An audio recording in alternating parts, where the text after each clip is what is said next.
Hi, AMD just presented their Zen 3 CPUs, the 5000 series CPUs, and in this video I will give my thoughts on these CPUs, because I'm also looking into building a new system, and I'm really interested in all the new stuff that's coming out lately, and I will give my thoughts on the release AMD just did. And we'll do that while driving this Mazda MX-5 on the Nürburgring, because I'm building the new system mainly for sim racing. So I will give my thoughts while sim racing. Why not? Okay, let's get on.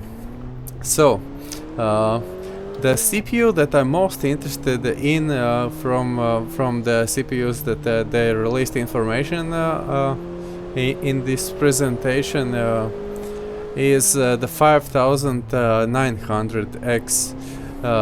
It's the second most expensive CPU of the ones that they released, but I believe the price performance for it is quite justified, because it has 12 cores compared to the 8 cores that the 5800 CPU has.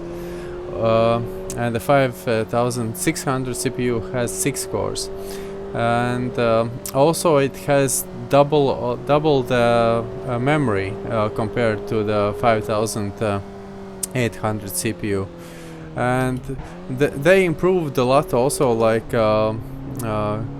in the way that the CPU can use this memory. So I believe by having double the amount of memory, the price performance is how to say, quite reasonable for this 5900 series.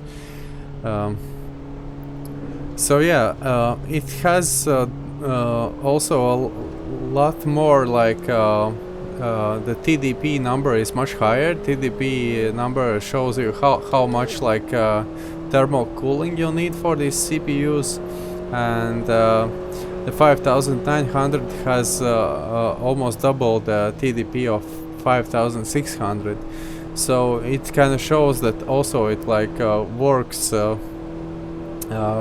in much higher performance than the 5600 one, and it will probably come also with a better cooler than the 5600 series. Probably it's wise to invest into a cooler, but I believe I read somewhere that the AMD coolers are not that bad, so probably the cooler that will come with the 5900 will be quite good. But the thing that is most impressive about these new CPUs is just the performance that they will bring. Before AMD almost outperformed Intel in all ways possible, but Intel still had better gaming performance. But now AMD really worked on single core performance, and they are claiming that they are better than Intel also in gaming,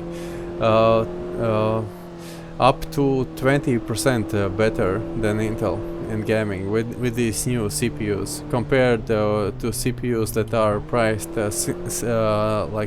similarly. That's a hard word for me to pronounce, similarly. So yeah, it's very exciting news with these new CPUs that AMD brings. And I'm quite happy that they finally got the gaming side of the things right with the new CPUs that they released just now, and that means that I can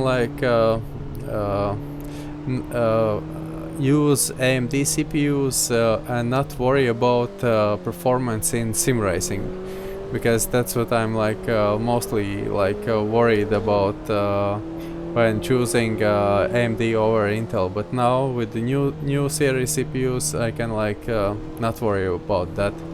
So that's really cool. I'm happy about that. And so these CPUs will they are released right now, but they will be available in stores globally, I believe, on November 5th. So we still have to wait a bit to see like what the prices will be like all around the world, because what the prices that they like presented are most of the times different around the world than yeah, in USA. So yeah, it will be interesting to see the prices when they are in stores.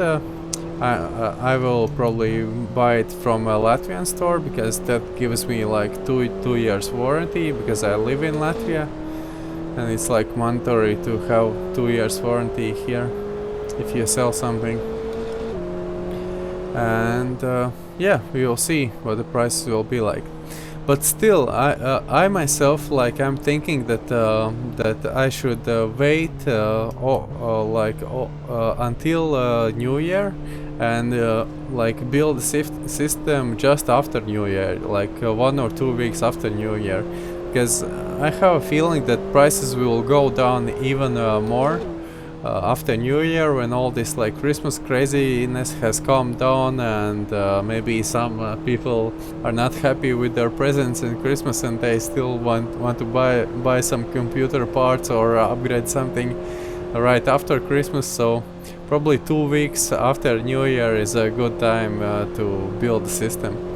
And on that time also AMD will have released their graphics cards, the 6000 series graphics card, and that will be also very interesting, because right now I'm like looking at the 3800 NVIDIA graphics card, but if AMD releases a graphics card that is better price performance than this 3800 series NVIDIA card, then I will probably choose AMD on that front also. Yeah, I'm all about like price performance when I build the system, but also like keeping in mind like how long I still can use the system without needing for an upgrade. So not only like price performance based on benchmarks, but also like if it's reasonable to go a bit higher in the performance, and not lose that much on the like value of the system, then yeah, I'm choosing that instead, because I don't want to like have to upgrade my system like 2 years after, or 1 year after, just because I went like total price performance. So yeah, I hope that makes sense. Like that's why I'm choosing the 3800 NVIDIA GPU instead of 3700, because it's like the value is quite similar on both of them, but the 3800 is more future-proof, because it has like faster video memory and more video memory also. And also that's why I'm choosing the 5900 AMD CPU instead of the 5800, because it has more cores and more cache memory inside the CPU, double the amount of cache memory. I believe that plays a big role. If you have double the amount of cache memory and you pay $100 more for that, and you get more cores also, then I believe it's a very good price performance in that way. So yeah, those were my thoughts on these CPUs. We are driving around the lab quite slowly. Let's see, maybe we can finish this lap before we finish this video.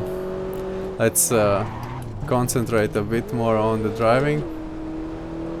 But I'm really happy with the news that AMD brought to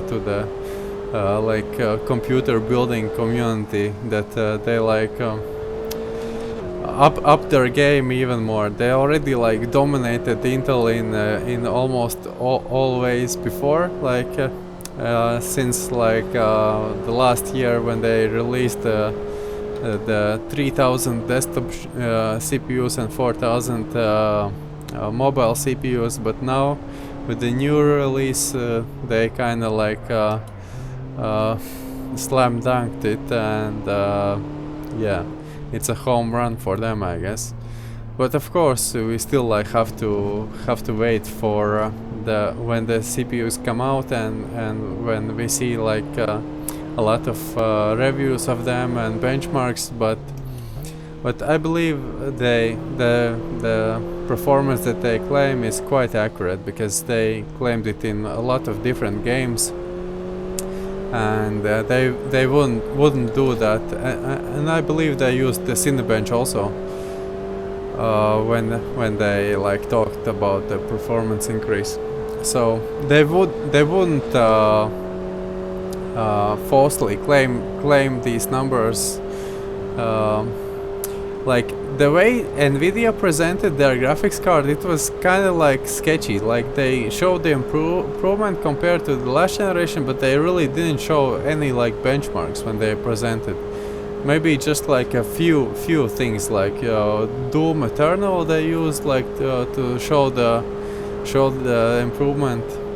This car is not going over 191. Yeah, that's weird. I thought it will go over 200, but yeah, it can't really do that, I guess. But yeah, what I'm trying to say is that I'm happy that AMD included a lot of benchmarks in the presentation that I gave. So yeah, that was one full lap of Nürburgring. We did it in 11 minutes. That's quite slow. I believe I could do it in 8 minutes with the McLaren, but yeah, this is a slow car. Let's see, maybe we can do a donut with this car. Nevertheless, that's so slow. I believe we should try to do that here, because it's more level ground here. Okay, let's switch it to first gear. Clutch in. Oh. Yeah, it does a donut. Excellent.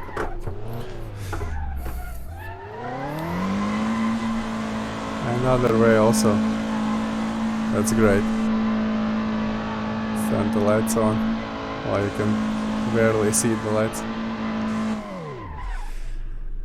So yeah, those were my thoughts on these new CPUs released, and I'm looking very much forward for the time that I set myself, when I want to build the system, after New Year, because I want to make sure that the prices are correct, and also the new video cards of AMD will be released by then. Also, they are releasing them on October 28th.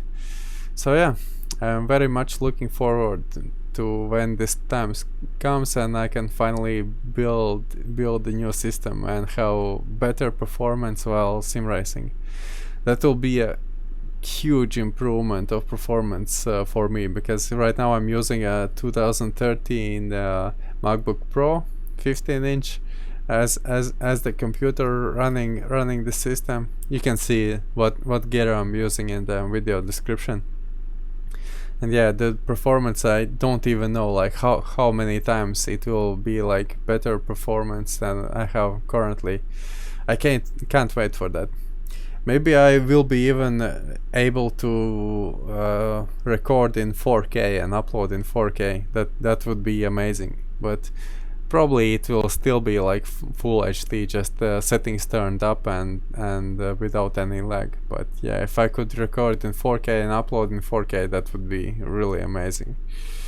Yeah, we'll see how much everything costs. Maybe I have to lower my expectations of what I can afford, maybe when I put everything together, I will see that I don't have enough money to build like a 12 core and CPU and like high performance video cards. Maybe I will have to go to the value option, but anyway, the performance will be much better than I have right now. So yeah, thank you for watching. That's it from me for today. Ubu signing out. Peace. Have a good day.